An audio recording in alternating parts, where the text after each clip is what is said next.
අයිබෝවන් ඔබ ජාතික රූපවාහිනී දිවා ප්‍රවෘත්ති ප්‍රකාශයේ සමගින් මම චානකිනෝච් ප්‍රථමයෙන් දිවා ප්‍රවෘත්ති ශීර්ෂ පාඨ.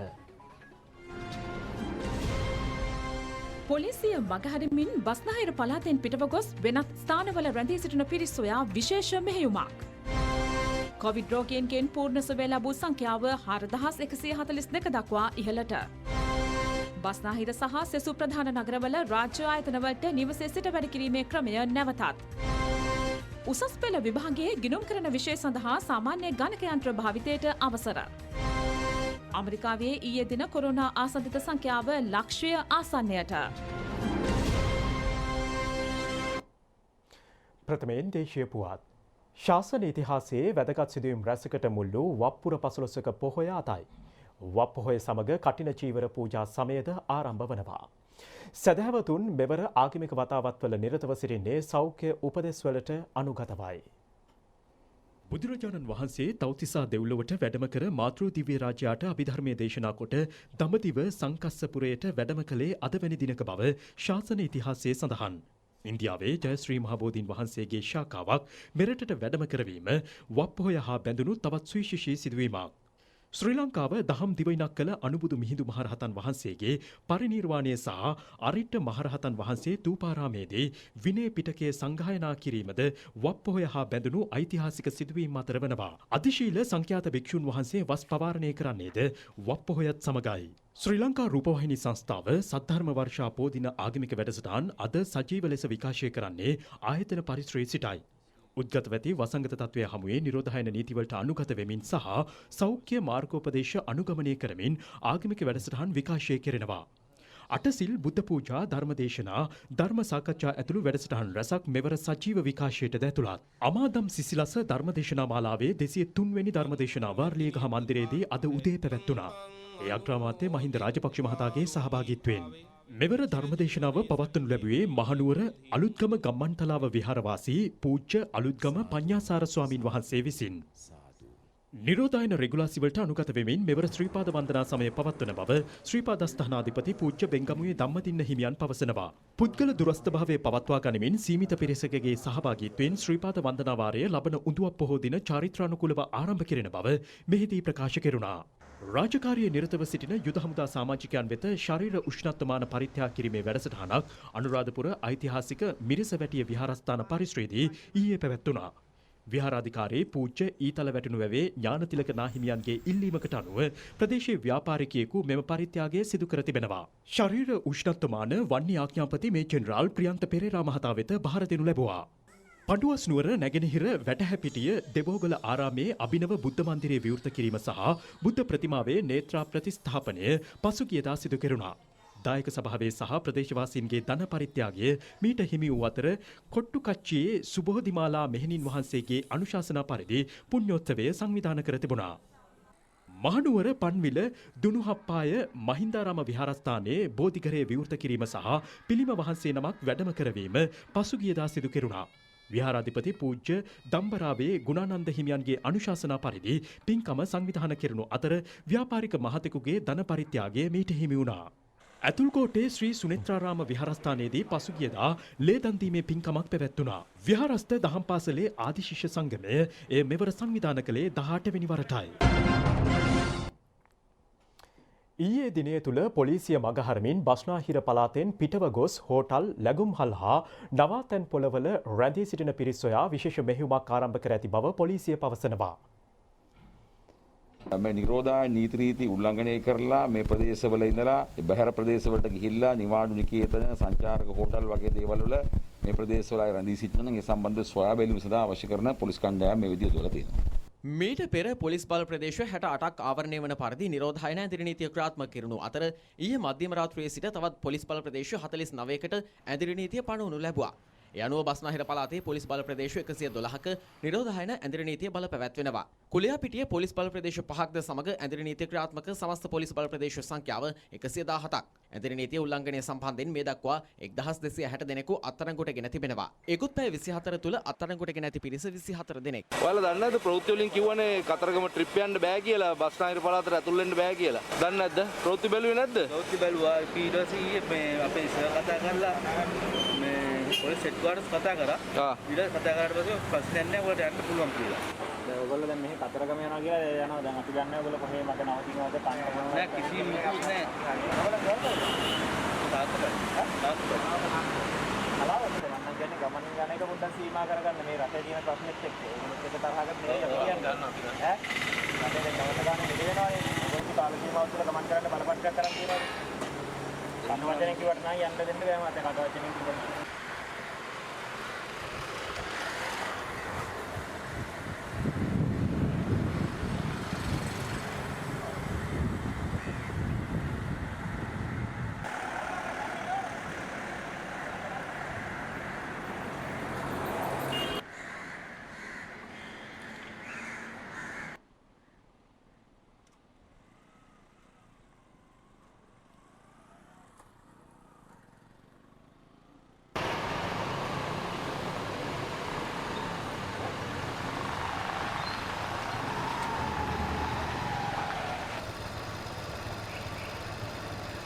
නිරෝධායන ඇඳිරි නීතිය කඩ කරන්නන් සෙවීමේ විශේෂ වැඩපිළිවෙලක්ද ක්‍රියාවට නංවා තිබෙනවා. ඒ ගැන සොයා බැලීමට ජ්‍යෙෂ්ඨ නියෝජ්‍ය පොලිස්පති දේශබන්දු තෙන්නකෝන් මහතා අද දක්ෂිණාධිවේගී මාර්ගයේ වැලිපැන්න හුවමාරුවට පැමිණියා. යුද හමුදා විශේෂ බලකායේ කොළඹ දිස්ත්‍රික්කයේ අහඹු ලෙස ජනතාවගේ ශරීර උෂ්ණත්වය බැලීමේ වැඩසටහනක් ආරම්භ කර තිබෙනවා. ඊයේ සහ අද කොළඹ ප්‍රදේශ කිහිපයක මෙම වැඩසටහන ක්‍රියාත්මක කෙරුණා. හෙට අපොස උසස් පෙළ විභාගයට සහභාගී වන සිසුන් හා පරීක්ෂකවරුන් සඳහා ඇඳිරි නීතිය ගැටලුවක් නොවන බව නියෝජ්‍ය පොලිස්පති අජිත් රෝහණ මහතා සඳහන් කළා. අපොස උසස් පෙළ විභාගයේ පැවැත්වෙනවා සමහර ශිෂ්‍ය ශිෂ්‍යාවන් හෝ පරීක්ෂකවරු බස්නාහිර පළාත තුල සිටින්නට පුළුවන්. ඔවුන්ගේ විභාග මධ්‍යස්ථාන බස්නාහිර පළාතෙන් පිටත තිබෙන්නට පුළුවන්. ඒ වගේම සමහර ශිෂ්‍ය ශිෂ්‍යාවන් විභාග පරීක්ෂකවරු බස්නාහිර පළාතෙන් පිටත සිටින්නට පුළුවන්. නමුත් විභාගයේ බස්නාහිර පළාතේ තුල විභාග මධ්‍යස්ථානයක තියෙන්න පුළුවන්. ඒ අනුව එවැනි අයට මේ ඇඳිරි නීති සීමා බලපාන්නේ සුදුසු ප්‍රවාහන මාධ්‍යයක් උපයෝගී කරගෙන ඒ සඳහා සහභාගී වීමට අවස්ථාව ලැබෙනවා. සෑම විටම නිරෝධායන නීතිවලට අනුගතව ක්‍රියා කරන ලෙසත් එය උල්ලංඝනය කරන්නන්ට නීතිය ක්‍රියාත්මක කරන බවත් පොලිසිය අවධාරණය කරනවා. මෙම නිරෝධායන ඇඳිරි නීතිය ක්‍රියාත්මක වන කාලය තුල කිසිම හේතුවක් මත බස්නාහිර පළාත තුලට පැමිණීමට හෝ බස්නාහිර පළාතෙන් පිටතට යාමට අවස්ථාව ලැබෙන්නේ නැහැ. අනිවාර්යෙන්ම බස්නාහිර පළාත තුල සංචරණය සම්පූර්ණයෙන්ම සීමා වෙනවා. COVID-19 රෝගයෙන් පූර්ණ සුවය ලැබූ සමස්ත පිරිස මෙවන විට 4142ක් දක්වා ඉහළ ගොස් ඇතැයි COVID-19 වැළැක්වීමේ ජාතික ක්‍රියාන්විත මධ්‍යස්ථානය පවසනවා. දිවුලපිටිය කොවිඩ් පොකුර ආශ්‍රිතව සුවය ලබා සිටින සංඛ්‍යාව 728 දෙනෙක්. මෙරටින් COVID-19 රෝගය වැළඳුණු 586 දෙනෙකු ඊයේ හඳුනාගනු ලැබුවා. ඉන් 467 දෙනෙකු පෑලියගොඩ මත්ස්‍ය වෙළඳ සංකීර්ණය ආශ්‍රිතව වාර්තා වූ රෝගීන්ගේ සමීපතමෙන්. නිරෝධායන මධ්‍යස්ථානවල සිටි 115 දෙනෙකු සහ විදේශයන්හි සිටි පැමිණි නාවිකයන් 90 දෙනෙකු සෙසු පිරිසට ඇතුළත්.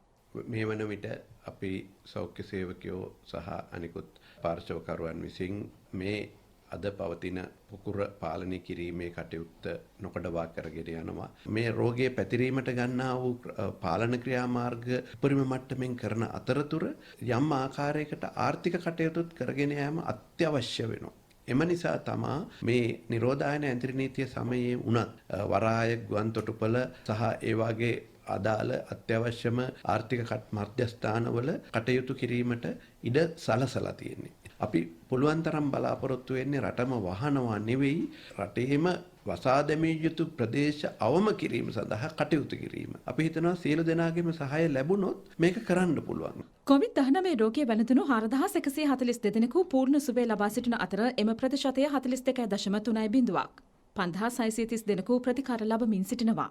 එම ප්‍රතිශතය 57.5%ක්. ඔවුන්ගෙන් වැඩිම රෝගීන් පිරිසක් වාර්තා වී ඇත්තේ බස්නාහිර පළාතෙන්. ගම්පහ දිස්ත්‍රික්කයෙන් හඳුනාගනු ලැබූ රෝගීන් සංඛ්‍යාව 2960ක්. කොළඹ දිස්ත්‍රික්කයෙන් මේ දක්වා රෝගීන් 1760 දෙනෙකු වාර්තා වී තිබෙනවා.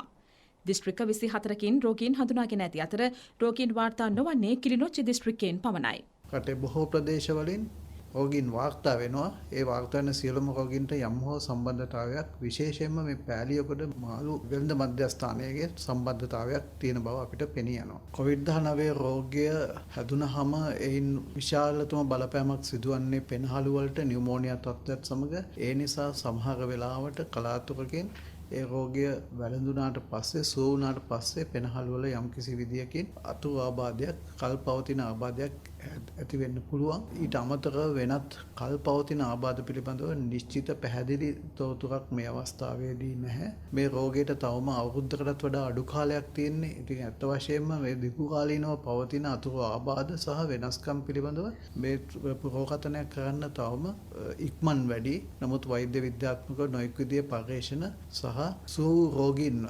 නිරන්තරයෙන් විමර්ශනය කරමින් ඒ කටයුතු ලෝකෙ පුරා සිදු වෙනවා. මේ පිළිබඳව තවත් තොරතුරු ඉදිරියේදී අපිට දැනගන්න ලැබෙවි. නමුත් මෙතනදී වැදගත්ම දේ තමයි මේ රෝගය හැදිලා සනීප වෙනවට වඩා කොහොම හරි මේ රෝගය අපි හැදෙන එකෙන් වළකින එක. මේ රෝගය වැළඳුනට පස්සේ ප්‍රතිශක්තියක් ආවත් රෝගය වැළඳුනහම යම්කිසි විදියකින් අතුරු ආබාධ එන්න පුළුවන්. රෝගය තීව්‍ර තත්ත්වයට රෝගය උත්සන්න තත්ත්වයට පත් වෙන්න පුළුවන්. කලාතුරකින් මරණය වුණත් ඇති වෙන්න පුළුවන්. ඒ නිසා මේ රෝගයෙන් වැළකීම ඉතාමත්ම වැදගත් වෙනවා. දිනක් තුළ මෙරට වැඩිම PCR පරීක්ෂණ සංඛ්‍යාව ඊයේ සිදු කෙරුණා. එම සංඛ්‍යාව 11773ක්. මෙතෙක් සිදු කර ඇති සමස්ත PCR පරීක්ෂණ සංඛ්‍යාව 4,90,563ක් වනවා. පොලිස් නිලධාරීන් 22 දෙනෙකුට ආසන්න පිරිසකට මේ වන විට COVID-19 රෝගය වැළඳී ඇතැයි පොලිස් මාධ්‍ය ප්‍රකාශක නියෝජ්‍ය පොලිස්පති අජිත් රෝහණ මහතා සඳහන් කළා. කොළඹ අපරාධ කොට්ටාශයට අනියුක්තව සේවය කළ 15 දෙනෙකුද ඒ අතර වනවා. හැම කෙනෙක්ම පාහේ මත්ස්‍ය වෙළඳ සංකීර්ණයේ ආශ්‍රිතව ඇතුණු පොකුරේ සමාජිකින් බවට පත් වෙලා තියෙනවා. ඒ වගේම පොලිස් නිලධාරීන් 400කට ආසන්න සංඛ්‍යාවක් නිරෝධායන කටයුතු වලට යොමු කරලා තියෙනවා. නමුත් අපි පැහැදිලිව 90000ක් ඉන්න අපේ සමාජිකයින්ට උපදෙස් දීලා තියෙනවා. සෞඛ්‍ය සිරිත් විරිත් අනුගමනය කරන ලෙසට කෙසේ වෙතත් මේ තත්ත්වය නිසා පොලිස් නිලධාරීන් ආසාදනය වීම හෝ නිරෝධායනයට යොමු කිරීම පොලිසියේ සාමාන්‍ය දෛනික කටයුතු වලට බාධාවක් වෙන්නේ නැහැ. අපි වැඩිපුර නිලධාරීන් යොදවනවා. අපි හැකි සෑම උත්සාහයක්ම දරලා තියෙනවා. මේ රෝගය අපේ නිලධාරීන් අතර ව්‍යාප්ත වීම වළක්වා ගන්න. මොකද ඔවුන් තමයි ඇඳිරි නීතිය ක්‍රියාත්මක කරන්නේ, ඔවුන් තමයි නිරෝධායන රීතීන් ක්‍රියාත්මක කරන්නේ. ඒ නිසා ඔවුන්ට ප්‍රතිකාර සඳහා විශේෂ මධ්‍යස්ථාන දෙකක් අපි වෙන් කරගෙන තියෙනවා. පුනානි ප්‍රදේශයේ සහ කුණ්ඩසාලේ පොලිස් රෝහල ඒ සඳහා වෙන් කරගෙන තියෙනවා. කරන්තෙනිය ප්‍රදේශයේ මත්ස්‍ය වෙළඳාම් සිදු කළ සිව් දෙනෙකුටද COVID-19 රෝගය වැළඳී ඇති බව ප්‍රදේශයේ මහජන සෞඛ්‍ය වෛද්‍ය නිලධාරී කාර්යාලය පවසනවා. ඉන් තිදෙනෙකු හම්බන්තොට රෝහලේ COVID ප්‍රතිකාර ඒකකය සහ දඹුල්ල රෝහලේ COVID ප්‍රතිකාර ඒකකය වෙත යොමු කෙරුණා. ඔවුන්ගේ ආශ්‍රිතයන් නිරෝධායනයට ලක් කිරීමට පියවරගෙන තිබෙනවා. හැටන් ප්‍රදේශයේ 345 දෙනෙකු මේ වන විට ස්වයං නිරෝධායනයේ පසුබනවා. ඉන් 50 දෙනෙකුගේ PCR පරීක්ෂණ සිදු කෙරුණා. මහරගම නගර සභා බල ප්‍රදේශයෙන් වාර්තා වූ COVID-19 රෝගීන්ගේ සමීපතමින් 170 දෙනෙකුගේ PCR පරීක්ෂණ සිදු කෙරුණේ පැපිලියාන එගොඩවත්ත ක්‍රීඩාංගණයේදී. කොරෝනා වෛරස් ව්‍යාප්තිය පාලනය සඳහා නිවසේ සිට වැඩ කිරීමේ ක්‍රමය යළි ක්‍රියාත්මක කරන ලෙස රජය බස්නාහිර පළාතේ සහ සෙසු ප්‍රධාන නගරවල රාජ්‍ය ආයතනවලට නියම කර තිබෙනවා. ආයතන ප්‍රධානීන්ට දැනුම් දී ඇත්තේ ඉකුත් අප්‍රේල් මාසයේ සිට මැයි දක්වා ක්‍රියාත්මක කෙරුණු නිවසේ සිට වැඩ කිරීමේ කාලය තුල ලැබූ අත්දැකීම් උපයෝගී කර ගනිමින් අත්‍යවශ්‍ය සහ වෙනත් සේවා සම්පාදනයට විකල්ප සැලසුම් සකස් කරන ලෙසයි. දාල චක්‍රලේඛයේ ජනාධිපති ලේකම් පී.බී. ජයසුන්දර මහතා විසින් සියලු අමාත්‍යාංශ සහ රාජ්‍ය අමාත්‍යාංශ ලේකම්වරුන්, පළාත් ප්‍රධාන ලේකම්වරුන්, දිස්ත්‍රික් ලේකම්වරුන්, දෙපාර්තමේන්තු ප්‍රධානීන්, රාජ්‍ය සංස්ථා ව්‍යවස්ථාපිත මණ්ඩල සභාපතිවරුන් සහ සාමාන්‍ය අධිකාරීවරුන් වෙත ඊයේ යොමු කරනු ලැබුවා. වෛරස් ව්‍යාප්තිය නිසා සංචරණය සීමා කර ඇති කොළඹ, ගම්පහ සහ කළුතර යන දිස්ත්‍රික්කවලට එය විශේෂයෙන් අදාළ වනවා. මේ දිස්ත්‍රික්ක සහ සෞඛ්‍ය සේවා අධ්‍යක්ෂ ජෙනරාල් අවදානම් කලාප ලෙස නම් කර ඇති ප්‍රදේශ හැර සෙසු දිස්ත්‍රික්කවල පිහිට ඇති රාජ්‍ය ආයතන දැඩි සෞඛ්‍ය නීති රීති යටතේ සාමාන්‍ය පරිදි පවත්වාගෙන යා යුතුයි. කොරෝනා වසංගතය පාලනය සඳහා තම විෂය පතේ යටතට ගෙනෙන සියලු පහසුකම් සැලසීමට ආයතන ප්‍රධානීන් පෞද්ගලිකව බැඳී සිටින බව ජනාධිපති ලේකම්වරයා කියා සිටිනවා. එක් එක් ආයතනයට දුරස්තව ඉටු කළ හැකි කාර්යයන් සහ නිවසේ සිට සේවය කළ යුතු සේවකයන් තීරණය කිරීමේ බලය ආයතන ප්‍රධානියාට පැවරෙනවා. එසේ නිශ්චය කිරීමෙන් පසු අදාළ ලිපිගොනු සහ උපකරණ නිසි අවසරයක් ඇතිව සේවකයන්ගේ නිවෙස් වෙත ලබා දිය යුතුයි. නිවසේ සිට වැඩ කළ යුතු කාලය වන්නේ උදේ 8:30 සිට සවස 4:15 දක්වායි. ඇඳිරි නීතිය පනවා නොමැති අවස්ථාවක අවශ්‍යතාව අනුව ඒ වෙනස් කිරීමට ආයතන ප්‍රධානියාට පිළිවන්.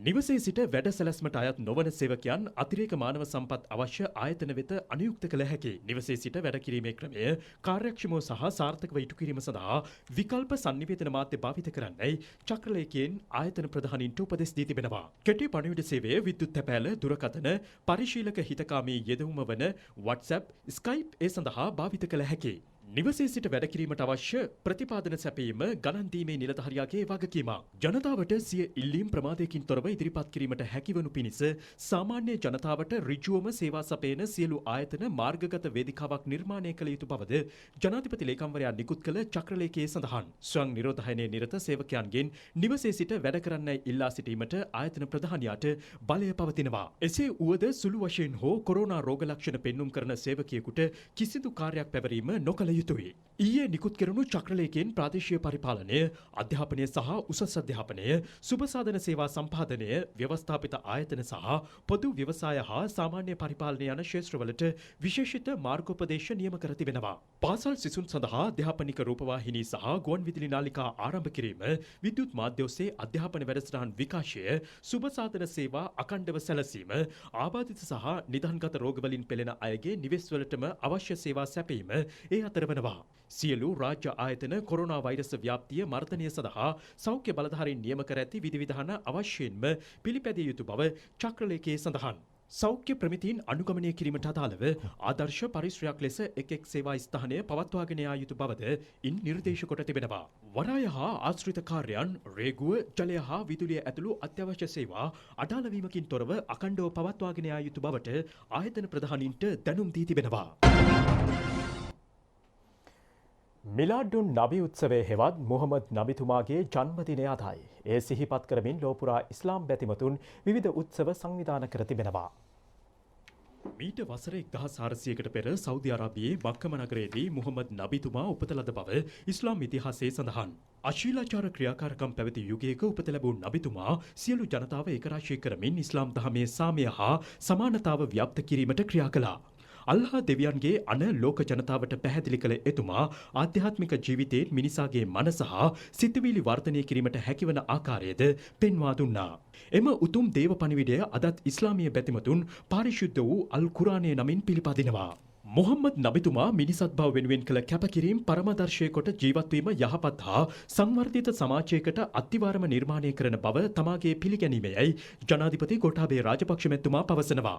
මිලාඩුන් නබිදිනය නිමිත්තෙන් පණිවිඩයක් නිකුත් කරමින් ජනාධිපතිතුමා පෙන්වා දෙන්නේ අප අන්‍යයන් කෙරෙහි පැවතිය යුත්තේ මොහම්මද්තුමා දේශනා කළ ගුණාංග ගුරු කොට ගනිමින් ඔවුනොවුන් අතර වෛරය හා සැකය දුරු කෙරෙන අයුරින් පවයි. පෙර නොවිරු ගැටලු රැසක් මතු කරමින් ලෝපුරා පැතිර යන COVID-19 වසංගතය හමුවේ මුළු මහත් මනුෂ්‍ය සංහතියම අභියෝගයකට මුහුණ දී සිටිනවා. මෙවැනි කාල වකවානුවක ආගමික විශ්වාසයන්ට මුල් තැන දෙමින් ජීවත් වීම මානසික සහනය උදා කර ගැනීමට මහඟු පිටිවහලා. අන්‍යෝන්‍ය සුබසිද්ධිය ජන කොටස් අතර සංහිඳියාව සහ පොදු යහපත සාක්ෂාත් කරගනු පිණිස නබිනායකතුමාගේ චරිතයෙන් උකහාගත් යහ ධර්මයන් අප විසින් සමාජගත කළ යුතුව තිබෙනවා. නබිනායකතුමාගේ ජන්මදිනය සැමරෙන මේ සමයේ එතුමා පෙන්වා දුන් වටිනාකම් සමග අනුගත වෙමින් සෑම ආකාරයකම අන්තවාදයේ පරාජය කොට යහපත් සමාජයක් නිර්මාණය කිරීමේ අධිෂ්ඨානයෙන් ඉස්ලාමීය බැතිමතුන් අත්වැල් බැඳගනු ඇතැයි තමා විශ්වාස කරන බවද ජනාධිපතිතුමා සිය පණිවිඩයෙන් කියා සිටිනවා. සෑම මිනිසෙකුටම සමාන අයිතියක් ලැබිය යුතු බව ලොවට දේශනා කළ නබිනායකතුමාගේ ඉගැන්වීම් අනුව යමින් යහපත් සමාජයක් නිර්මාණය කිරීමට අවශ්‍ය ගුණධර්ම සමාජගත කරමින් ඒකීය ශ්‍රී ලංකාවක් කරා යන ගමනට අත්වැලක් වන ලෙස අග්‍රාමාත්‍ය මහින්ද රාජපක්ෂ මහතා සියලු ඉස්ලාම් ජනතාවගෙන් ඉල්ලා සිටිනවා. සියලු ලෝකවාසී ජනතාව වර්තමානයේ මුහුණ දී ඇති වසංගත තත්වයෙන් ආරක්ෂා කර දෙන ලෙස ප්‍රාර්ථනා කරන ලෙසද මිලාඩ් උන් නබිදිනය නිමිත්තෙන් පණිවිඩයක් නිකුත් කරමින් අග්‍රාමාත්‍යවරයා කියා සිටිනවා. COVID-19 වසංගත තත්ත්වය හමුවේ ලොවක් ලෙස අප මුහුණ දී ඇත්තේ දැඩි අර්බුදකාරී යුගයකටයි. එම නිසා නිසි සෞඛ්‍ය උපදෙස් පිළිපදමින් ඉස්ලාමීය මඟ පෙන්වීම් වලට අනුව මේ උතුම් දිනය සමනන ලෙස අග්‍රාමාත්‍යවරයා විශේෂ ඉල්ලීමක් කරනවා. ලොව පහළ වූ ශාස්ත්‍රවරුන් අතර නබිනායකතුමාගේ දර්ශනය වූයේ මානව සමාජයේ ගුණ නැන බලෙන් හා අවිහිංසාවාදයෙන් පුරවාලීමයි. ලොව ඉස්ලාමීය රටවල් ජාත්‍යන්තර සංවිධාන තුළ කවදත් ශ්‍රී ලංකාවට කොන්දේසි විරහිතව සහයෝගය දක්වා තිබෙනවා. අපට ලබා දුන් එම අන්තර්ජාතික සහයෝගයට කෘතඥතාව පළ කරන අග්‍රාමාත්‍යවරයා එම රටවල සියලුම ඉස්ලාමීය බැතිමතුන් වෙත නබිනායකතුමාගේ උපන්දිනයේ යෙදී ඇති අද දිනේ සුබ පැතුම් එක් කරන බව සිය පණිවිඩයෙන් කියා සිටිනවා. මේ විරාමයෙන් අනතුරුව තවත් ප්‍රවෘත්ති බලාපොරොත්තු වන්න. යලිත් ප්‍රවෘත්ති මෙවර උසස් පෙළ විභාගයේදී ගිණුම් කරන විෂය සඳහා වැඩසටහන් සැලසුම් කළ නොහැකි සාමාන්‍ය ගණක යන්ත්‍ර භාවිත කිරීමට අවසර හිමි වන බව විභාග කොමසාරිස් ජෙනරාල් සනත් පූජිත මහතා පවසනවා. විභාගය තව දින 6ක් පැවැත්වීමට නියමිතයි. අපොස උසස් පෙළ විභාගයේ ඉදිරි දින කිහිපයේ කටයුතු හෙට දිනේ ආරම්භ වෙනවා. තවත් දින 6ක් තමයි ඉතුරුව තිබෙන්නේ. ඒ වගේම විෂයයන් 13ක් ඉතුරු වී තිබෙනවා අපිට විභාගය පැවැත්වීම සඳහා. කෙසේ වෙතත් මෙම විභාගයේදී විශේෂයෙන් මතක් කරන්නට ඕන ගිණුම්කරණයේ විෂයේදී අපි මෙවර කතරයක පහසුකමක් ලබා දීලා තියෙනවා. සාමාන්‍ය කැල්කියුලේටරයක් පාවිච්චි කිරීමට සෙනසුරාදා දිනේ පැවැත්වෙන්නේ ගිණුම්කරණයේ දෙවෙනි ප්‍රශ්න පත්‍රය. ඊටම දැඩි ලෙස මා කියා සිටිනවා ඕනෑම වර්ගයේ කැල්කියුලේටරයක් පාවිච්චි කිරීමට අවකාශ තියෙනවා මේ දරුවන්ට. විශේෂයෙන් වැඩසටහන් සැලසුම් කළ නොහැකි කැල්කියුලේටරයක් පාවිච්චි කරන්නටයි අපි අවසර දීලා තියෙන්නේ. මේ සඳහා ඉඩකඩ සපයන ලෙස සියලුම ශාලාධිපතිවරු වෙත මම මේ අවස්ථාවේදී දැනුම් දීමක් කරන්න කැමැතියි. යම්කිසි ගැටලුවක් ඇතනම් මෙය ශ්‍රී ලංකා විභාග දෙපාර්තමේන්තුවේ විමසීමක් කරන්නට පුළුවන්. එසේ නැතුව දරුවන්ට එවැනි අවහිරතාවයක් ඇති නොකරන ලෙස දැඩි ලෙස මා කියා සිටිනවා. ඒත් එක්කම සෙනසුරාදා දිනේ වෙනදා වගේම ශ්‍රී ලංකා ගමනාගමන මණ්ඩලයත් ශ්‍රී ලංකා දුම්රිය දෙපාර්තමේන්තුවත් අවශ්‍ය ප්‍රවාහන පහසුකම් සැපයීමට ක්‍රියාත්මක වී තිබෙනවා. ඔබ කවුරුත් දන්නවා මේ වන විට බස්නාහිර පළාතේ නිරෝධායන ඇඳින නීතිය ක්‍රියාත්මක වෙනවා. ඒ නිසා තමයි මේ පිළිබඳව විශේෂ අවධානයක් අපි යොමු කරන්නට ඕන. ඒ වගේම දෙමව්පියන් සහ වැඩිහිටියන් තමන්ගේ දරුවා එහෙම නැත්නම් තමන්ගේ විභාග අපේක්ෂකයා විභාග ශාලාවට නියමිත වේලාවට යොමු කිරීම පිළිබඳව විශේෂ අවධානයක් යොමු කිරීම ඉතාමත්ම වැදගත්. පහවසර ශිෂ්‍යත්ව විභාගයේ පිළිතුරු පත්‍ර ඇගීම අද දක්වා සිදු කෙරුණු බවද විභාග කොමසාරිස් ජෙනරාල්වරයා ප්‍රකාශ කළා. මෙවර ශිෂ්‍යත්ව විභාගය ඔක්තෝබර් 11 වන දින දිවයින පුරා පැවැතුණා. ඉන් අනතුරුව අපි ඔක්තෝබර් මාසයේ 22 සිට අද දින දක්වා පිළිතුරු පත් ඇගීමේ කටයුතු ක්‍රියාත්මක වුණා. දිවයිනේ නගර 39කදී එසේම විභාග ඇගීම් මණ්ඩල 391ක් ඔස්සේ මේ ක්‍රියාත්මක වුණා. කෙසේ වෙතත් අපි ගම්පහ දිස්ත්‍රික්කයේ සහ කුලියාපිටිය අධ්‍යාපන බල ප්‍රදේශයේ මෙම උත්තරපත්‍ර ඇගීම් ක්‍රියාවලිය සිදු වුණේ නැහැ. අනිකුත් සියලුම නගරවල ඉතා සාර්ථකව මෙම කටයුත්ත නිම වුණා. හික්කඩුව වැල්ලවත්ත ප්‍රදේශයේ ඉඩමක සංගවා තිබූ T56 ගිනි අවියක් සහ එම වර්ගයේ ජීව උණ්ඩතොගයක් සමග සැකකරුවෙකු අත්අඩංගුවට ගෙන තිබෙනවා. ඊයේ සවස වැටලීම සිදු කර ඇත්තේ පොලිස් විශේෂ කාර්ය බළකා මූලස්ථානයට ලැබුණු තොරතුරකට අනුවයි. හික්කඩුව වැල්ලවත්ත ප්‍රදේශයේ කලපුවාසල ඉඩමක අවි ආයුධ සංගවා තිබුණා. T56 වර්ගයේ මැගසීනයක්, ජීව උණ්ඩ 973ක්, මෙරට නිෂ්පාදිත ගල්කටස් වර්ගයේ ගිනි අවියක් සහ ජීව අත්බෝම්බ දෙකක් එහි තිබී සොයා ගැනුණා. ජීව උණ්ඩ තොගය අතරින් උණ්ඩ 750ක් ඇසුරු මුද්‍රා නොකඩන ලද පෙට්ටියක තිබූ බවයි පොලිසිය පවසන්නේ. සැකකරු සහ ගිනි අවි හික්කඩුව පොලිසිය වෙත බාර දී තිබෙනවා. මහරගම නව බස් නැවතුම් පොළ ඊයේ ජනතා අයිතියට පත් කෙරුණා. නාවින්න ක්‍රීඩාංගණය අසල ඒ ස්ථාපනය කර තිබෙනවා. බස් නැවතුම්පලේ මෙහෙයුම් ආරම්භ කෙරුණේ බස්නාහිර පළාත් මාර්ගස්ථ මගී ප්‍රවාහන අධිකාරියේ සභාපති ප්‍රසන්න සංජීව මහතාගේ මූලිකත්වයෙන් 2015ට පෙර එවක ආරක්ෂක හා නාගරික සංවර්ධන අමාත්‍යාංශයේ ලේකම්වරයාව සිටි ගෝඨාභය රාජපක්ෂ මැතිතුමාගේ උපදෙස් අනුව මහරගම සංවර්ධන සැලැස්ම යටතේ නව බස් නැවතුම්පල සැලසුම් කර තිබුණා. පැවති රජයේ සමයේ මහනගර හා බස්නාහිර සංවර්ධන අමාත්‍යාංශයේ මෙහෙයවීමෙන් බස් නැවතුම්පල ඉදිකරනු අතර ඊට රුපියල් මිලියන 89ක් වැය කර තිබෙනවා. සාමාන්‍ය බස් රථ සේවා 18ක් සහ අධිවේගී මාර්ගයේ බස් රථ 9ක්ද නව බස් නැවතුම්පලෙන් ගමන් ආරම්භ කෙරෙනවා. බස් රථවල සිටි මගීන්ට මුව ආවරණ ලබා දීමේ වැඩසටහනක්ද මෙහිදී ක්‍රියාත්මක කෙරුණා. මේ විරාමයෙන් අනතුරුව විදේශ ක්‍රීඩා පුවත් බලාපොරොත්තු වන්න.